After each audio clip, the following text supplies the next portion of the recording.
context of narcissistic abuse, the idea of shame can be a bit confusing. As we're being abandoned, rejected, and ruthlessly attacked by someone we love, we look back over the relationship and think, I'm sorry I sent that angry text message, and I regret getting drunk that Christmas day with my brothers, but aside from that, I have nothing to feel this ashamed of.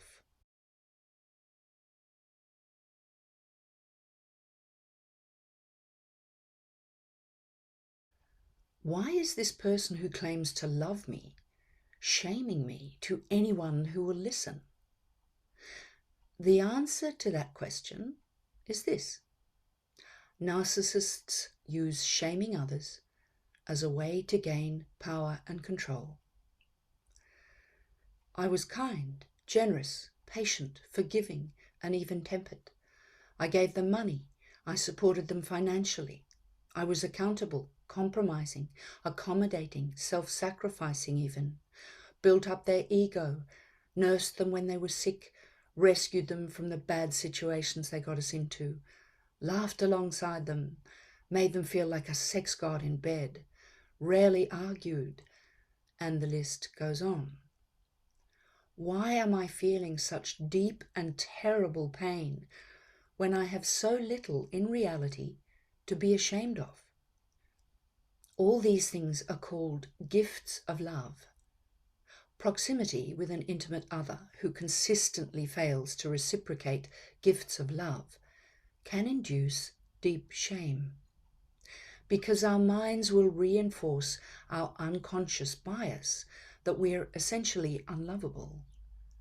This is often an internalized message we took on board as a child. It shows up again and again in the children of narcissists. Over time, and with intermittent reinforcement or breadcrumbing, we can come to be satisfied with the tiny crumbs of love that the narcissist dishes out, because it's better than no love at all. And maybe we learned to make do with a lack of parental love, guidance, and support as a child. Have a think about that. The narcissist, of course, is shameless. They have no empathy and no shame. What do I mean by that? No shame? Well, some academic literature claims that narcissism develops in childhood due to a child's refusal to experience the pain of shame. This results in a personality strategy that precludes the ability to experience guilt or shame. In other words, a false persona.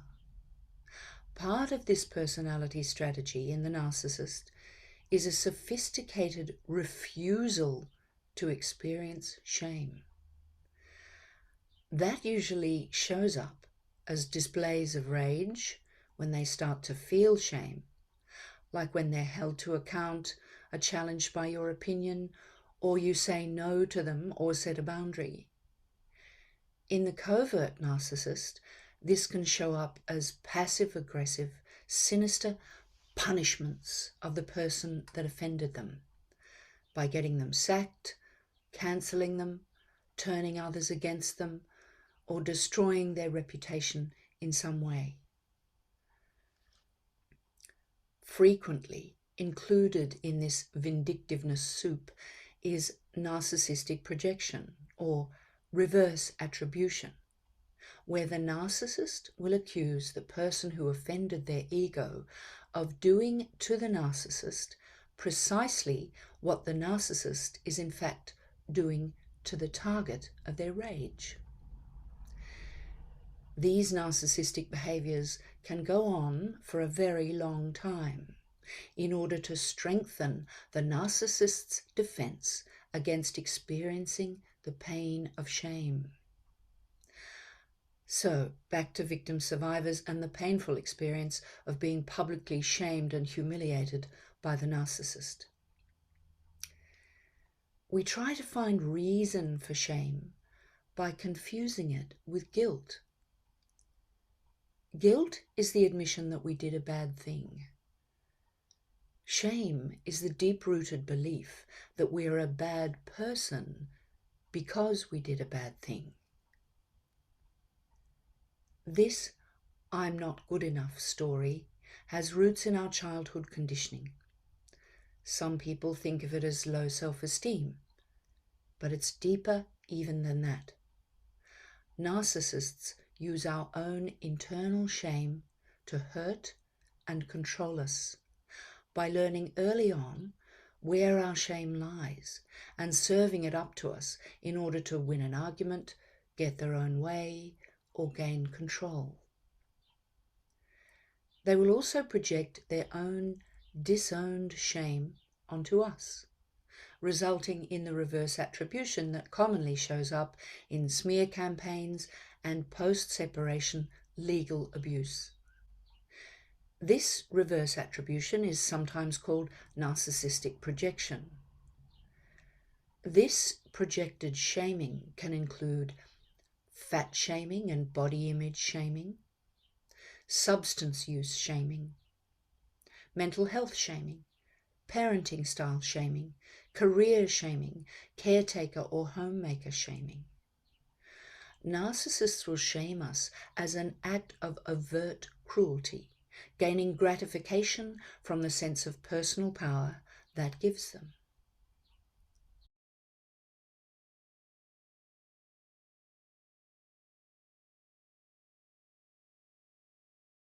The inevitable discard reinforces our deep shame that we're essentially unlovable, fundamentally flawed, and belong nowhere. Even if our rational mind can tell us that this idea is absolutely crazy. The very act of abandonment sets off our human survival instinct, and between the rage of fight, the terror of flight, or the helplessness of freeze, there lies a newly ripened ocean of shame.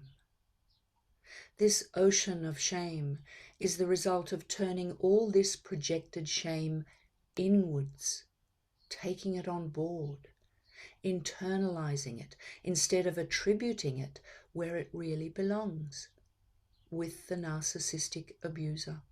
Of course we're lovable. It's our finer human qualities that attracted the narcissist or psychopath in the first place. It's our competence and virtue that create the deep envy in the narcissist, the factor that drives their one-upmanship and shaming of us. Self-compassion is a powerful transformational tool for healing shame. Learning self-compassion in adulthood is about learning to treat ourselves with the same kindness and understanding as we would treat a dear friend when things go wrong. So how does self-compassion work for trauma? Take a look at this table from Chris Germer and Kristen Neff. Hopefully you can see how the antidotes in the right-hand column might work for the symptoms you're experiencing.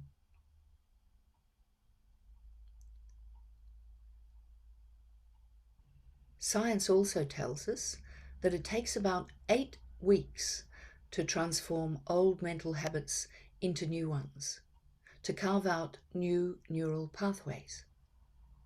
Training in mindful self-compassion gives us powerful new tools, short daily mindfulness practices that can change the mental habits of a lifetime with persistence and repetition. Go well.